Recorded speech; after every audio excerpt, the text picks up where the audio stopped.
नमस्ते दोस्तों, आप सभी का आपके चैनल में स्वागत है। तो मैं सुबह सुबह ही अपने टेरेस में आ गई हूँ। बहुत ही तेज बारिश हो रही है, 3 से 4 दिनों से इतनी बारिश हो रही है कि पौधे की भी स्थिति बहुत ही अच्छी हो रखी है।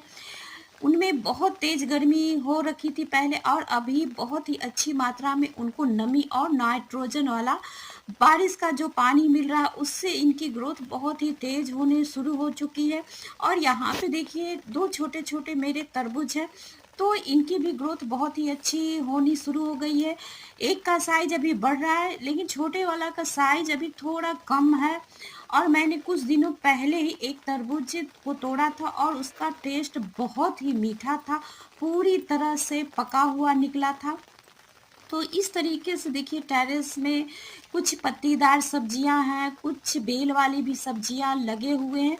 तो ये बहुत ही अच्छी इनकी स्थिति है और धीरे धीरे कर कर ही हमें इनसे हार्वेस्टिंग मिलते रहती है। और इस तरीके से देखिए फूलों का कलर भी कितना खूबसूरत से दिखाई दे रहा है बारिश के पानी की वजह से। बादल होने की वजह से थोड़ा लाइट की कमी है, बाकी सब ठीक है। बहुत ही अच्छी पौधे की सारी स्थिति है यहाँ पे देखिए। तो आप लोग इस बात का भी ध्यान रखिएगा कि किसी भी गमले में पानी का जमाव नहीं हुआ है। बारिश में इस बात का ज़रूर ध्यान रखिए। ये देखिए मैंने जैसे ही खीरे को टच किया हुआ नीचे की ओर गिर गया। इतना मोटा हो गया कि जैसे ही टच किया नीचे गिर गया। तो चलो कोई बात नहीं, दूसरा खीरा मैं तोड़ लेती हूँ।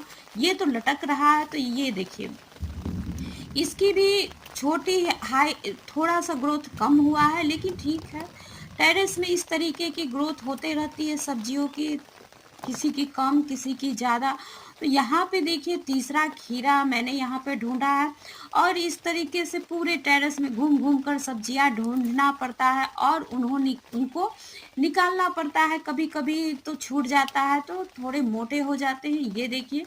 तो यहाँ पे एक भिंडी भी मिल गया है। और इस तरीके की बहुत ही अच्छी मात्रा में टेरेस में सब्जियां होते ही रहती है। अभी ये गर्मी वाली सब्जियां हैं, फिर हम मानसून वाला सब्जियां भी लगाएंगे तो उनकी भी ग्रोथ बहुत ही अच्छी होती रहेगी। और ये गर्मी वाली सब्जियां अभी कुछ दिनों तक हमें हार्वेस्टिंग देते रहेगी। तो इस तरीके से सीजन बाय सीजन हम जब सब्जियां लगाते हैं तो बहुत ही अच्छी मात्रा में छोटे से ही जगह में हम अच्छी खासी सब्जियों की ग्रोथ करते हैं और उनसे हार्वेस्टिंग लेते रहते हैं।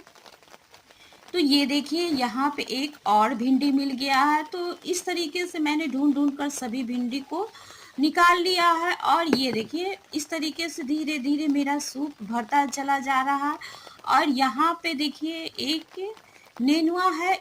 तो इस तरीके से अब इनकी बेल वाली सब्जियों की भी ग्रोथ थोड़ी धीरे हो गई है, क्योंकि इनका सीजन अब ख़त्म होने वाला है। तो इस तरीके से जितने भी पौधे की ग्रोथ धीरे हो जाती है। और इस तरीके से बहुत ही अगले सीजन में हम दूसरे पौधे को लगाएंगे तो फिर से हमें बहुत ही अच्छी मात्रा में सब्जियां मिलनी शुरू हो जाएगी।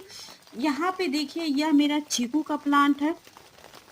तो चीकू के प्लांट में अक्टूबर से नवंबर और फरवरी से मार्च के बीच में फूल आने लगते हैं और फल पकने में 4 महीने का समय लगता है। तो यहाँ पे देखिए जितने भी ब्रांच है सभी में फूल लगे हुए हैं और फल भी 1-2 ब्रांच में आ चुके हैं। तो इस तरीके से चीकू का प्लांट बहुत ही अच्छी ग्रोथ कर रहा है। और इसकी देखिए बहुत ही कम हाइट है, ये अपने आप को पूरी तरह फैलाने में लगा हुआ। नई नई इसकी ब्रांचें निकली है और नीचे की तरफ ही इसकी ग्रोथ इतनी अच्छी हुई है। तो इस तरीके से मैंने चीकू का भी प्लांट आप लोग के साथ शेयर कर दिया। और यहाँ पे देखिए एक नेनुआ और बचा हुआ, ये मेरा देसी नेनुआ है, देसी बीज से मैंने इसको ग्रो किया था। तो इसका ये ग्रोथ है, अभी इसकी लंबाई और जाती, लेकिन मैंने इसको तोड़ लिया है। और यहाँ पे देखिए लाल भाजी है। तो देखिए जब बहुत ही कम मात्रा में 1-2 बीज कहीं गमले में उग जाते हैं तो उनकी ग्रोथ बहुत ही अच्छी होती है। 2 ही यहाँ पे लाल भाजी का प्लांट है और यहाँ पे देखिए कितनी अच्छी इसकी पत्तियों का साइज है और कितनी अच्छी ग्रोथ है। तो इस तरीके से सब्जियों की ग्रोथ बहुत ही अच्छी होती रहती है। और यहाँ पे देखिए मैं यहाँ पोई साग को निकाल रही हूँ। तो पोई साग बहुत ही पौष्टिक होता है, आयरन, कैल्शियम और फाइबर अच्छी मात्रा में इसमें पाया जाता और बीटा कैरोटीन भी पाया जाता।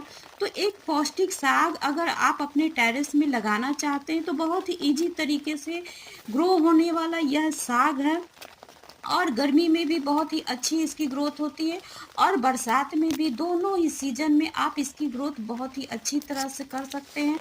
और एक बार जब इसके बीजों या कटिंग से आप लगा लेंगे तो आपको हर साल लगाने की ज़रूरत नहीं पड़ेगी। यह पौधा अपने आप ही आपके टेरेस में ग्रोथ करता रहेगा। यह 12 मासी पौधा है।